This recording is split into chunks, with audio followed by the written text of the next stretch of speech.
Hello friends, good morning. എല്ലാവർക്കും മഹാലക്ഷ്മി സീരിയലിൻ്റെ ഇന്നത്തെ എപ്പിസോഡിൻ്റെ റിവ്യൂയിലേക്ക് സ്വാഗതം. അങ്ങനെ പലതവണ കണ്ണൻ്റെ ഇടത് കാലിന് ചലനശേഷി കിട്ടിയിട്ടുണ്ടോ എന്നറിയാനായിട്ട് ഒളിഞ്ഞു നോക്കിയ മേഘന് തോമസ് സാറ് 8ൻ്റെ പണി തന്നെയാണ് കൊടുക്കുന്നത്. പിന്നീട് പിറന്നാൾ ദിവസം അമ്പലത്തിലേക്ക് പോകാനായിട്ട് ഒരുങ്ങുന്ന മോഹിനിയുടെ ഫോട്ടോസ് എല്ലാം മഹി ഫോണിൽ എടുക്കുന്നുണ്ട്. ഇത് കാണുന്ന മുത്തശ്ശിക്കും പ്രതാപനും കരുണയ്ക്കും ഒന്നും അസൂയയും കുശുമ്പും സഹിക്കാനായിട്ട് കഴിയുന്നില്ല. നിന്റെ ഭാര്യയെ കാണാനായിട്ട് അമ്പലത്തിൽ ആരോ കാത്തു നിൽക്കുന്നുണ്ട് എന്നാണ് എൻ്റെ സംശയം. നിന്നിൽ നിന്നും ഓരോ ദിവസം കഴിയുന്തോറും അവൾ അകന്നു പോയിക്കൊണ്ടിരിക്കുക എന്നെല്ലാം പ്രതാപനോടായിട്ട് മുത്തശ്ശി പറയുന്നുണ്ട്. ശേഷം മോഹിനിക്ക് പിറന്നാൾ ആശംസ നേരുന്നുണ്ട് പ്രതാപനും മുത്തശ്ശിയും കരുണയും. നീ ദീർഘായുസോടെ സുമംഗലിയായിട്ട് ഇരിക്കട്ടെ എന്നും നിന്റെ മോൾക്ക് ആയുസ് എത്താതെ മരിക്കട്ടെ എന്നെല്ലാം മനസ്സിൽ ശപിച്ചുകൊണ്ടാണ് മുത്തശ്ശി മോഹിനിയെ അനുഗ്രഹിക്കുന്നത്.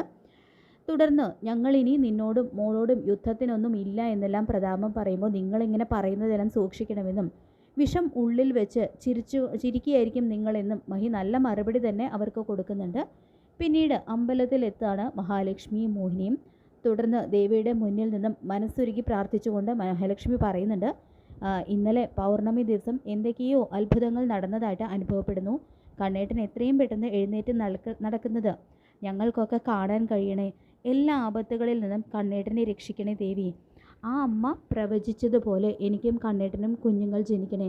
സാഗറിൽ നിന്ന് മഞ്ജുവിന് ഒരു ദുരനുഭവം ഉണ്ടാകരുതേ. സാഗറിൻ്റെ ഈ മാറ്റം സത്യമായിരിക്കണേ എന്നെല്ലാം മഞ്ജുവിന് വേണ്ടിയും മഹാലക്ഷ്മി അമ്മയുടെ മുന്നിൽ നിന്നും പ്രാർത്ഥിക്കുന്നുണ്ട്.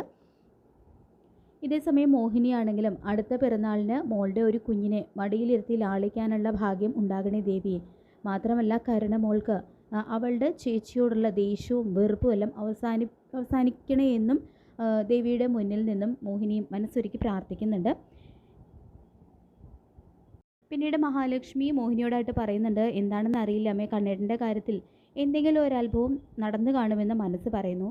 പിന്നെ കരുണയുടെ അച്ഛൻ്റെയും മുത്തശ്ശിയുടെയും നമ്മൾ അമ്പലത്തിലേക്ക് ഇറങ്ങുന്ന സമയത്ത് അവർ പതിവില്ലാത്ത വിധം സ്നേഹം പ്രകടിപ്പിച്ചത് കണ്ടില്ലേ, അതിലെന്തോ ഒരു കള്ളത്തരം മറഞ്ഞിരിക്കുന്നുണ്ട് എന്നൊരു തോന്നൽ.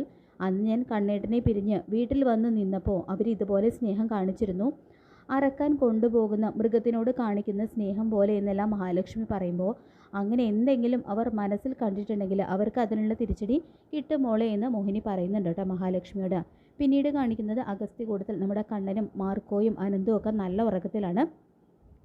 അപ്പോൾ ഇതേ സമയം തോമസ് സാറ് കണ്ണൻ്റെ മുറിയിലേക്ക് വരുന്നുണ്ട് കേട്ടോ. അപ്പോൾ തോമസ് സാറ് വരുന്നതും കണ്ണൻ എഴുന്നേൽക്കുന്നുണ്ട്. അപ്പോൾ കണ്ണനോടായിട്ട് തോമസ് സാറ് ചോദിക്കുന്നുണ്ട്, ഇപ്പോൾ എങ്ങനെയുണ്ടോ എന്ന് ചോദിക്കുമ്പോൾ സാറ് പറഞ്ഞത് ശരിയാണ്, ശരീരത്തിനൊക്കെ നല്ല ഉന്മേഷം തോന്നുന്നു എന്ന് പറയുമ്പോൾ അങ്ങനെ ഒരു ഒറ്റമൂലിയാണ് ഇന്നലെ മാർക്കോ തൻ്റെ നട്ടെല്ലിൻ്റെ ഭാഗത്ത് തേച്ച് പിടിപ്പിച്ചത്. ആ സമയത്ത് തനിക്കുണ്ടായ വേദന നല്ല ലക്ഷണമായിരുന്നല്ലോ. തനിക്ക് എത്രയും പെട്ടെന്ന് തന്നെ വീൽ ചെയറിൽ നിന്നും എഴുന്നേറ്റ് നടക്കാൻ കഴിയും. പിന്നെ നിഷ്കളങ്കിയായിട്ടുള്ള മഹാലക്ഷ്മിയുടെ പ്രാർത്ഥന എന്തായാലും ദൈവങ്ങൾക്ക് തള്ളിക്കളയാനായിട്ട് ആവില്ല എന്നും വൈദ്യൻ പറയുന്നുണ്ട് കണ്ണനോട്. തുടർന്ന് വൈദ്യൻ പറയുന്നുണ്ട്, ഇന്ന് താൻ എന്തായാലും ഇവിടെ നിന്നും വീട്ടിലേക്ക് പോവല്ലേ, അതിനു മുൻപ് താൻ ഈ വീൽ ചെയറിൽ നിന്നും എഴുന്നേറ്റ് നിൽക്കുന്നത് കാണണം എന്നെനിക്ക് മനസ്സിലൊരാഗ്രഹമുണ്ട്. അതുകൊണ്ട് തന്നെയാണ് ഇന്നലെ ആ വാശിക്ക് അത്ര രാത്രിയായിട്ടും ആ ഒരു ഒഴിച്ചിൽ തൻ്റെ നട്ടെല്ലിൻ്റെ ഭാഗത്ത് നടത്തിയത്. തുടർന്ന് മാർക്കോ അനന്തോ നിങ്ങൾ രണ്ടുപേരും കണ്ണൻ്റെ കൂടെ തന്നെ ഉണ്ടാവണം. ഇനി തനിക്ക് വീൽ ചെയറിൽ നിന്നും ഒറ്റയ്ക്ക് എഴുന്നേറ്റ് നിൽക്കാൻ കഴിയും. ഇതുവരെ പെട്ടെന്ന് താൻ അങ്ങനെ ഒരു സാഹസത്തിന് മുതിരണ്ട എന്നല്ലേ ഞാൻ പറഞ്ഞിരുന്നത്. പക്ഷേ ഇന്ന് താൻ വീൽ ചെയറിൽ നിന്നും എഴുന്നേറ്റ് നിൽക്കുന്നത് എനിക്ക് കാണണമെന്ന് വൈദ്യൻ പറയുന്നുണ്ട്. അങ്ങനെ കണ്ണന് നിഷ്പ്രയാസം തന്നെ വീൽ ചെയറിൽ നിന്നും എഴുന്നേറ്റ് നിൽക്കാനായിട്ട് കഴിയുന്നുണ്ട് കേട്ടോ. അപ്പോൾ തോമസ് സാറിന് അത് കണ്ടിട്ട് എന്തെന്നില്ലാതെ സന്തോഷിക്കുന്നുണ്ട്.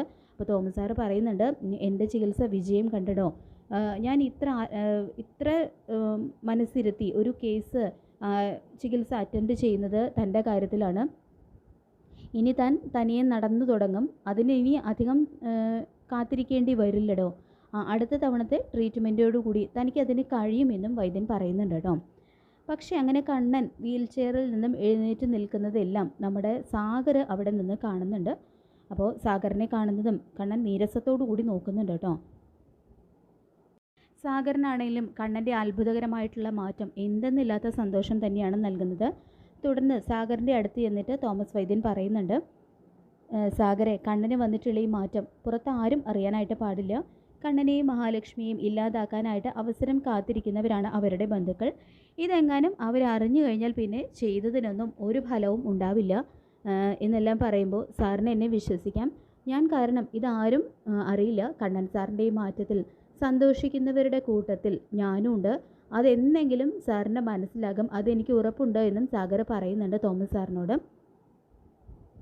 അതിനുശേഷം മേഘനാണെങ്കിൽ അഗസ്ത്യകൂടത്തിലെത്തി ഇത്രയും ദിവസമായിട്ടും കണ്ണൻ്റെ ഇടതുകാലിന് ചലനശേഷി കിട്ടിയിട്ടുണ്ടോ എന്നറിയാൻ സാധിക്കാത്തതിൽ ശരിക്കും ഭ്രാന്ത് പിടിച്ചിട്ടുള്ള ഒരവസ്ഥയിലാണ്. അപ്പോൾ മേഘൻ വാമനോടായിട്ട് പറയുന്നുണ്ട്, അവൻ്റെ കാലിന് ചലനശേഷി കിട്ടിയിട്ടുണ്ടോ എന്ന് ഇതുവരെ നമുക്ക് മനസ്സിലാക്കാൻ കഴിഞ്ഞിട്ടില്ല. അവന് ചലനശേഷി കിട്ടിയിട്ടുണ്ട് എന്ന് തന്നെയാണ് എനിക്ക് തോന്നുന്നത്. കാരണം അത്ര വലിയ ഉഴിച്ചിലാണ് ഇന്നലെ അവന് നടത്തിയത്. അതിലെന്തെങ്കിലും ഒരു പ്രയോജനം കിട്ടാതിരിക്കുമെന്നൊന്നും എനിക്ക് തോന്നുന്നില്ല. അവരെ തോൽപ്പിക്കാനായിട്ട് എന്ത് ചെയ്തിട്ടായാലും വേണ്ടില്ല, അത് ഞാൻ ചെയ്തിരിക്കുമെന്നെല്ലാം മേഘം പറയുമ്പോൾ ഇനിയും ഓരോന്ന് അവൻ്റെ പുറകെ പോയിട്ട് ഓരോ ആപത്തിൽ ചെന്ന് ചാടണോ മേഘ എന്നെല്ലാം വാമൻ പറയുന്നുണ്ടെങ്കിലും നിങ്ങളൊന്ന് മിണ്ടാതിരിക്കുക, നിങ്ങളുടെ ഇങ്ങനെ കരുനാക്കെടുത്ത് വഴിച്ചിട്ടാണ് ചെയ്യുന്നതെല്ലാം വിപരീതമായിട്ട് നമുക്ക് തന്നെ തിരിച്ചടിയാവുന്നെന്ന് പറഞ്ഞുകൊണ്ട് വാമൻ്റെ നേരെ ചൂടാവുന്നുണ്ട് കേട്ടോ മേഘൻ. പിന്നീട് കണ്ണൻ്റെ അടുത്ത് എത്തുന്ന വൈദ്യൻ കണ്ണനോടായിട്ട് പറയുന്നുണ്ട്, ഇനിയെങ്കിലും കണ്ണൻ തൻ്റെ പെങ്ങളെയും ഭർത്താവിനെയും ഇങ്ങനെ അകറ്റി നിർത്തരുത്. അയാൾക്കുണ്ടായിട്ടുള്ള മാറ്റം നല്ലതിന് തന്നെയാണെന്നാണ് എനിക്ക് തോന്നുന്നത്. മരുന്നുകൾ മാത്രമല്ല മനുഷ്യ മനസ്സിനെയും വായിച്ചെടുക്കാനായിട്ട് ഞാൻ പഠിച്ചിട്ടുണ്ട്. അത് ഞാൻ മഹാലക്ഷ്മിയോടും പറഞ്ഞിരുന്നു. ഒരാളുടെ കണ്ണിൽ നോക്കി അയാളുടെ മനസ്സിൽ എന്താണ് ഉള്ളത് എന്ന് പറയാനായിട്ട് എനിക്ക് കഴിയും. അതുകൊണ്ട് താനും മഹാലക്ഷ്മിയും ഇനിയും തൻ്റെ പെങ്ങളെയും സാഗറിനെയും അകറ്റി നിർത്തരുത്, അവരെ ചേർത്ത് പിടിക്കണം. സാഗറിനുണ്ടായിട്ടുള്ള ഈ മാറ്റം നല്ലതിന് തന്നെയാണെന്നാണ് എൻ്റെ മനസ്സ് പറയുന്നത്. ഞാൻ പ്രാർത്ഥിക്കുന്ന സമയത്തും എൻ്റെ മനസ്സിൽ തെളിയുന്നത് അത് തന്നെയാണ്.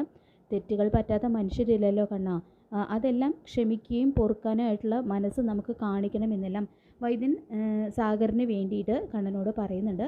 അങ്ങനെ നമ്മുടെ തോമസ് സാർ ഇടപെട്ട് കണ്ണനും മഹാലക്ഷ്മിക്കും സാഗറിനോടുള്ള തെറ്റിദ്ധാരണയിൽ ചില മാറ്റങ്ങളൊക്കെ ഉണ്ടാകാനായിട്ട് തുടങ്ങുന്നുണ്ട്. അങ്ങനെ മഹാലക്ഷ്മി സീരിയലിൻ്റെ വരാൻ പോകുന്ന ഈ ഒരു നല്ല എപ്പിസോഡിനായിട്ട് നമുക്ക് കാത്തിരിക്കാം. ഈ റിവ്യൂ ഇഷ്ടപ്പെട്ടെങ്കിൽ ലൈക്ക് ചെയ്യുക, ചാനൽ കൂടി ഒന്ന് സബ്സ്ക്രൈബ് ചെയ്ത് സപ്പോർട്ട് ചെയ്യുക. താങ്ക്